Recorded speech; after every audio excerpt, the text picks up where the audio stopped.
Yo, what is up everybody? Boris here, coming to you guys with a guide on how to farm limit break material. Where can you find them? How are you going to be able to obtain them?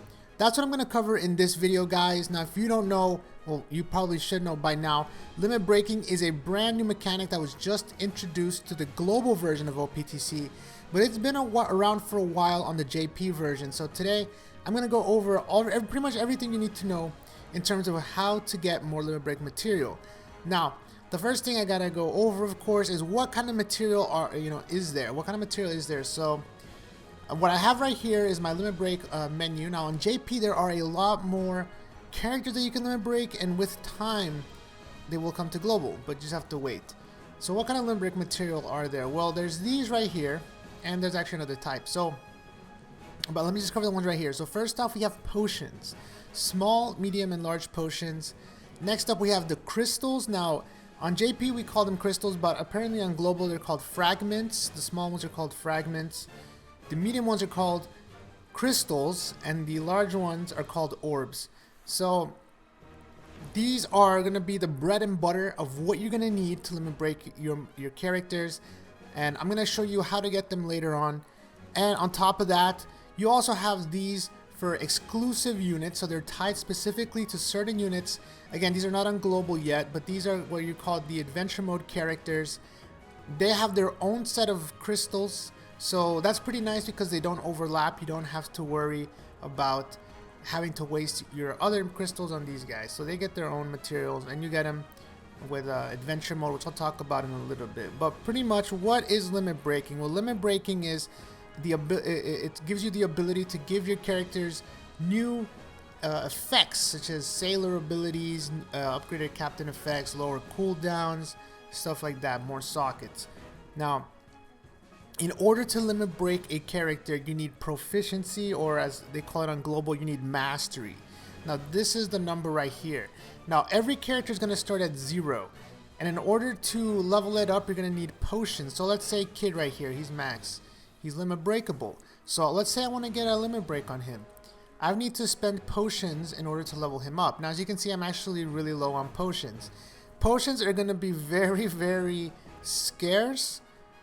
At first, it might seem like you have a lot, but trust me, as more and more limit break characters come out, you're going to need a lot of potions.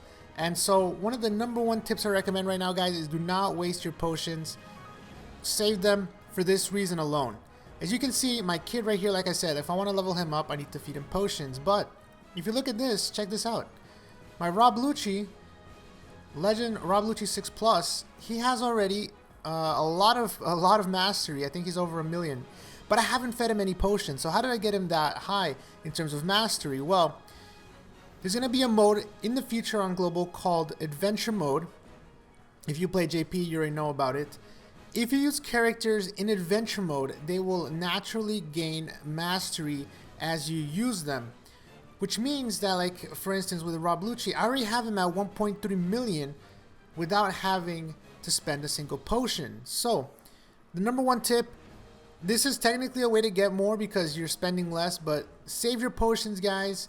Don't waste them on characters just yet. Wait to see who you're going to use in adventure mode, and then after that, decide how you're going to spend your potions, because if you spend them right now, there's a good chance that those characters that you wasted on, you were going to use them in adventure mode. Potentially, the more adventure modes you use them in, the more limit break mastery that they get. So keep that in mind. Try to be as efficient as you can, because they like I said, they do tend to be pretty rare. Now, potions, you can get them, as you can see, obviously right now there's the potion island on global. That's the introduction island. After that, there's going to be 2 ways to get potions, as well as fragments, crystals, and orbs. The first way, guys, is going to be a final blitz battle. You guys have already had 2 blitz battles on global. There's going to be a final blitz battle, and in that blitz battle, you're going to be able to get potions, fragments, and crystals, and potentially orbs as well. The orbs will be really rare. Now, the Blitz Battle, they'll drop them. They won't drop in with the best rates. I'm not going to lie, guys. I remember not getting that much, but they do drop, and they're pretty rare. all 3 of them. After the Blitz battle, the other way to get him is going to be adventure mode. Now, I know I keep talking about adventure mode. Trust me, guys, it should be on global in a few months, and maybe 1 to 2 months expected. And it's going to drop everything that you need to limit break these characters. So if you're wondering why you can't limit break anything on global just yet, like why there's no way to get crystals, it's because adventure mode is coming very, very soon. You're going to be able to get fragments, crystals, orbs, and potions in adventure mode. Now, when it comes to potions and orbs, the large potions and the orbs come in the rainbow chest. So if you ever see a rainbow chest drop in either the clash or in the Blitz battle or in the adventure mode, then that means it's going to be either an orb or a large potion. And fragments and crystals tend to be in either gold chests or just yeah, pretty much just by doing the event you'll accumulate a good amount of those, as well as small and medium potions. The number one thing I recommend, guys, is to prioritize medium crystals, aka crystals on global, so the medium sized crystals, and potions. Those to me are the ones that have been the most scarce. As you can see right now, to give you a good example, I can open up a list of what crystals I have, and as you can see, I have an abundance of orbs. Orbs, after a while, they're not that rare. You get a lot of them, especially if you do a lot of adventure mode, as well as shards or crystal or fragments, as you call them on global. The fragments, you get a lot of them as well. They are a little bit, they are semi-important because getting a character to the first 4 spaces, which will give them a limit break ability, do require those fragments. That's the only thing they require, but you get a lot of them. They're really easy to get. So with that in mind, keep the medium. Look at the medium row. I'm down to 10. I'm down to 1 in terms of reds. So these are the most scarce items. You need to prioritize limit break crystals. So when you are running adventure mode, when you are running the Blitz battle, don't think that you can spend, you know, here and there. Take a look. Normally a character is normally about 20 to 30 to max limit break. So if you have 50 to 60 crystals, that's only 2 characters in that color. So keep that in mind. Now finally, guys, the other thing that I need to talk about when it comes to limit breaking are tablets. So what is a tablet? Well, let me see. Sorry, the JP boxes are really bad, but tablets right here. These are the last thing when it comes to limit break that you guys need to worry about. They are very, very rare. I've already made a few videos on tablets, but I figure I'd cover it in this video as well, because technically this is limit breaking material. So these tablets, they are very, very rare.